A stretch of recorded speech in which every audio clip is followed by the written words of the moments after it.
Bonsoir, bienvenue à Couleurs Locales. Merci de nous retrouver ce soir dans le charmant village de Villars-Zel, un bourg dont le nom apparaît dans les chroniques en 1212 déjà et dont les habitants chérissent les traces de son histoire, à savoir principalement une église, une tour et un mur d'enceinte, mais tout cela aurait bien besoin d'une bonne restauration.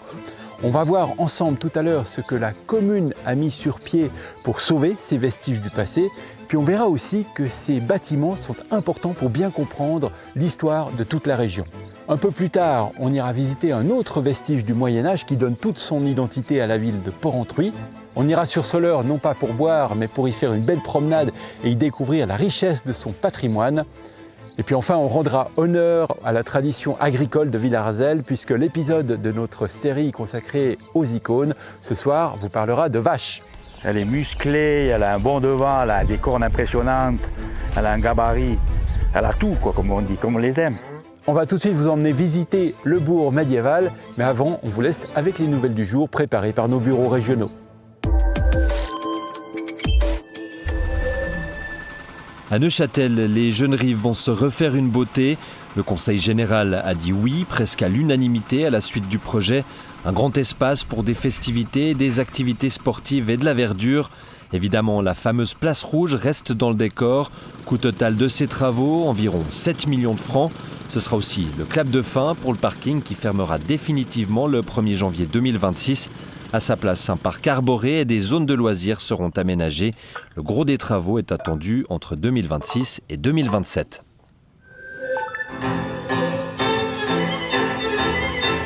Le Béjar Ballet Lausanne cherche une nouvelle directrice ou un nouveau directeur général. Giancarlo Sergi quitte ses fonctions d'un commun accord avec le conseil de fondation.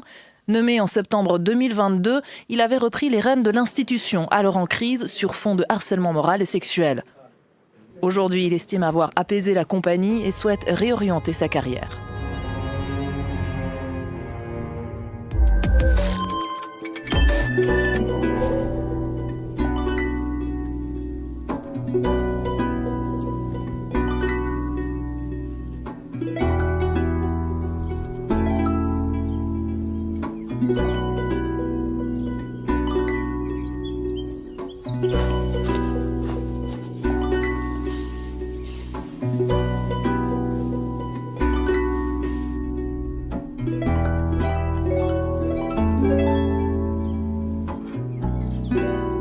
Pour bien comprendre l'enjeu de la rénovation, il faut bien comprendre l'enjeu autour du bourg médiéval. Et pour nous expliquer ça, Brigitte Pradervan, vous nous avez rejoint ici. Merci.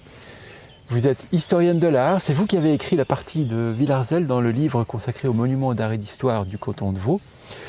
Première question, Villars-Zel, c'est aujourd'hui une tour, une église, une muraille. Mais au Moyen-Âge, c'était beaucoup plus. Donc c'était un site complètement fermé, qui était même complété par d'autres sites à l'extérieur. Il y avait encore 2 autres châteaux, outre le château de Villars-Zel, plutôt des tours fortifiées qui permettaient de défendre vraiment cet endroit qui était très stratégique. Et au fond, il y avait de nombreux habitants dans ce bourg fortifié. On ne sait pas exactement. Les premières reconnaissances qu'on a du début du XVIe siècle, où là déjà le site est déjà un peu abandonné, font état d'une vingtaine de maisons. Une vingtaine de maisons aussi encore au début du XVIIe siècle. Et puis petit à petit, donc, le site va être abandonné au profit du site actuel, qui est le village rue de Villars-Zel, qui est magnifique. Aujourd'hui, Villars-Zel, c'est un peu loin de tout. On se demande pourquoi venir construire un bourg fortifié au Moyen-Âge ici, alors qu'on sait que ça coûte cher, que ça prend beaucoup de temps. Oui, alors en effet, on peut se poser la question. Et ce sont en fait les évêques de Lausanne qui, au début du XIIIe siècle, ont fait édifier ce bourg. La vallée de la Broye, dans son ensemble, est le théâtre d'affrontements depuis la fin du XIIe, mais surtout XIIIe au XIVe siècle, entre différents seigneurs, On a bien sûr les évêques de Lausanne, il y a les Habsbourg avec Rodolphe Ier, et puis la Savoie qui guerroie sans cesse en fait, pratiquement à chaque décennie, il y a des affrontements. Et puis là les évêques effectivement ont construit plusieurs places fortes, dont celle de Villars-Selle. Mais pour vous, l'histoire de Villars-Selle, elle mérite d'être racontée, elle mérite d'être préservée.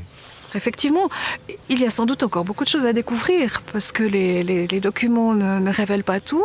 On a peu d'interventions aussi archéologiques sur le site. Ça raconte beaucoup de choses du Moyen-Âge, de temps agité, de temps troublé et d'une vie quotidienne parfois difficile pour les habitants.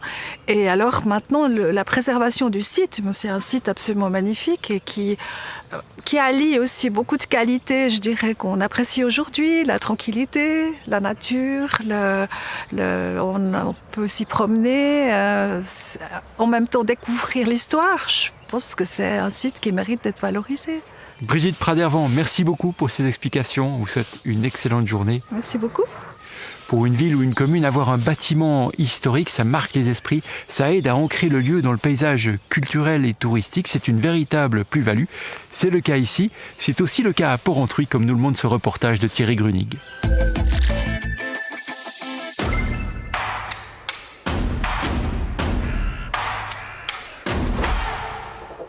La tour Reyfous, c'est le monument emblématique de Porrentruy et du château, plus précisément. C'est le donjon du château de Porrentruy, construit au XIIIe siècle par Thierry de Montfaucon, le comte de Montbéliard.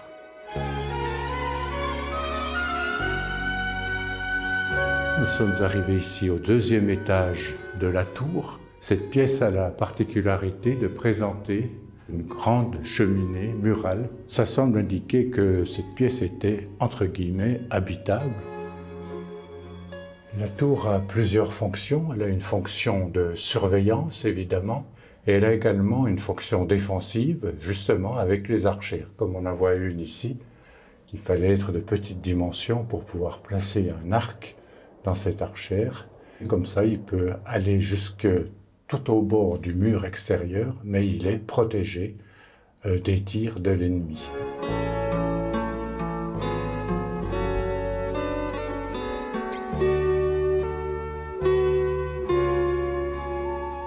On arrive au dernier étage de la tour Reyfous. On est donc à 32 mètres au-dessus du sol.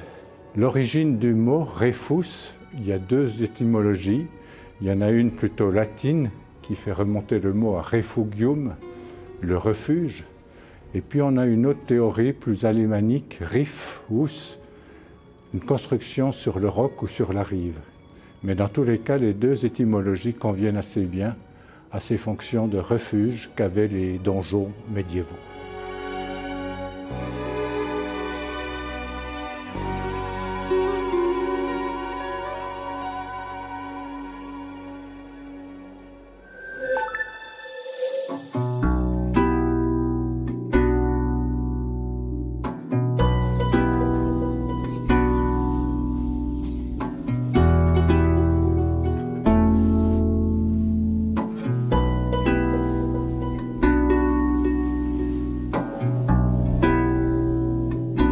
On a vu que le bourg médiéval de Villars-Selle méritait quand même un peu de restauration et c'est là que vous intervenez. Max Blaser, bonjour.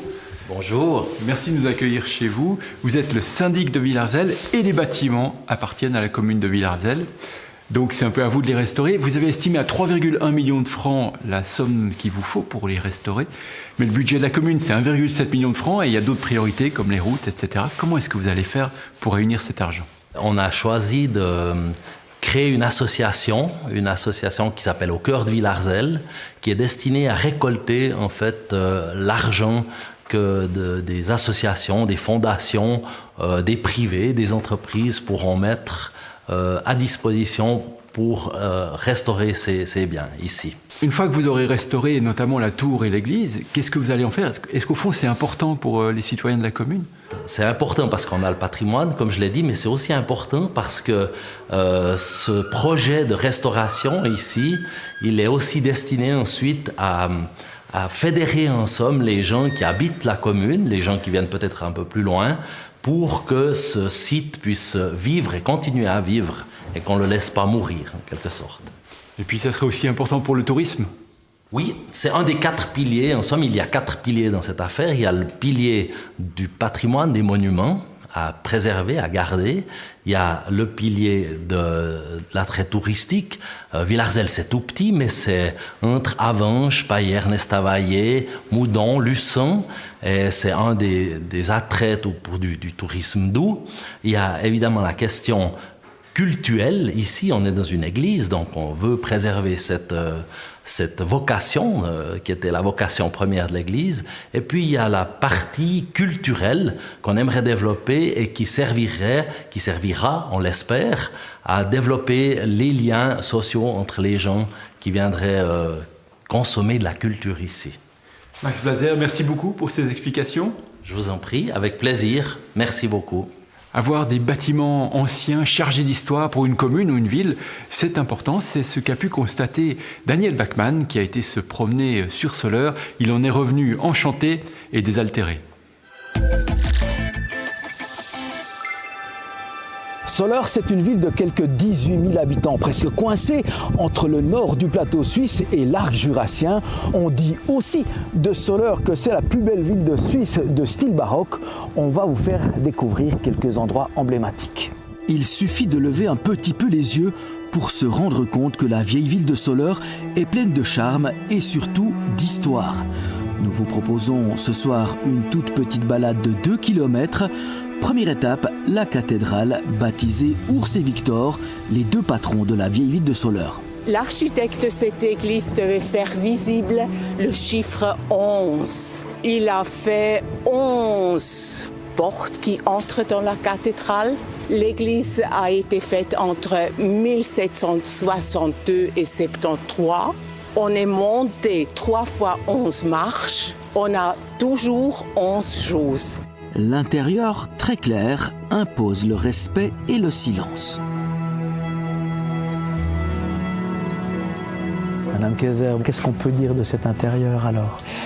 Vous voyez là, au cœur de la cathédrale, les 2 soldats romains, Ursus et Victor, nos 2 patrons.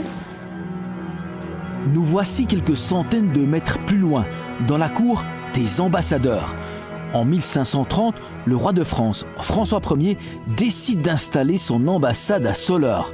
Et l'histoire va durer presque 3 siècles.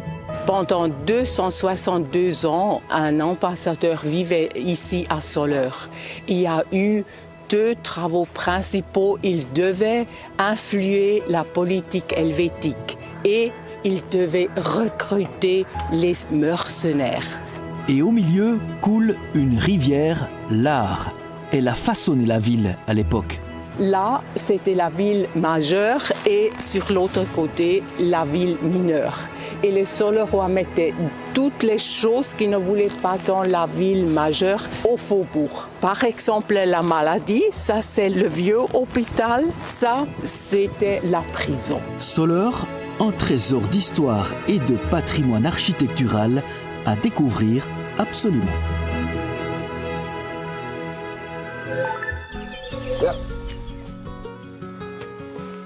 70% du territoire de la commune de Villars-Selle, ce sont des terres agricoles. Il y a des chevaux, il y a des vaches. Je suis sûr que toutes ces bêtes sont bichonnées, mais certainement pas autant que celles dont Ainoa Ibarola va nous raconter l'histoire. C'est notre épisode de ce soir de notre série sur les idoles. Prodige, Coquine, Panicata, Dans les tables, ce sont toutes ses protégées. Lotus, Muguet. Mais Bertrand n'a qu'une idole. Elle, c'est Idole, c'est ma reine du troupeau. C'est une vache qui pèse plus ou moins autour des 750 kg. Si vous regardez, c'est toutes les vaches qui sont ici dedans, c'est celle qui a les plus impressionnantes cornes. Idole a 10 ans et dans le troupeau, c'est elle, la reine dominante. Mais pour Bertrand, Idole n'a rien d'autre que ses 750 kilos d'amour brut. Avec moi, elle est très affectueuse. C'est ma reine, il lui manque plus que la parole sinon.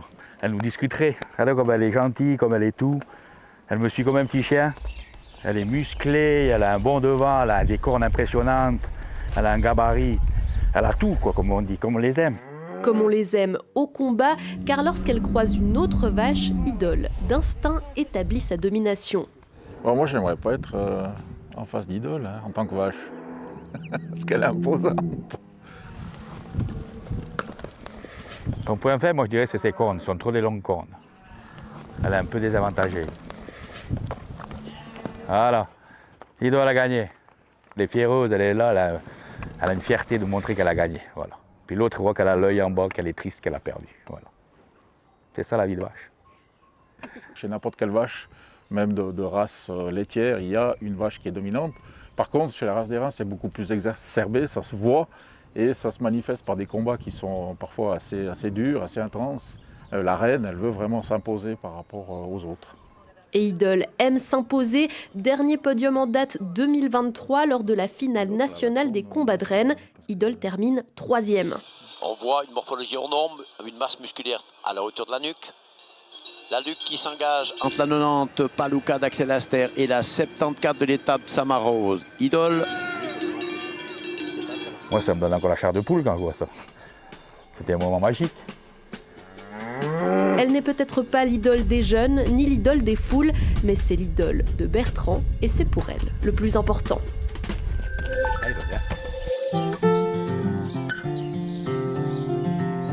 Couleur locale, c'est terminé. Merci beaucoup de nous avoir suivis ce soir à Villars-Lez. Demain, on vous emmène célébrer les 100 ans de la naissance de Jean Tinguely dans sa ville natale de Fribourg. Une exposition lui rend hommage avec toute la poésie que peut exprimer une série de machines à la fois drôles, improbables et éphémères. Et puis notre épisode de la série de la semaine consacrée aux idoles vous racontera l'histoire de ce passionné d'un club de foot qui a acheté tous les maillots de ce club. Un tout grand merci à l'équipe qui a permis la réalisation de cette émission. On vous laisse avec la météo, le 19h30. On se réjouit déjà beaucoup de vous retrouver demain soir. Bonne soirée!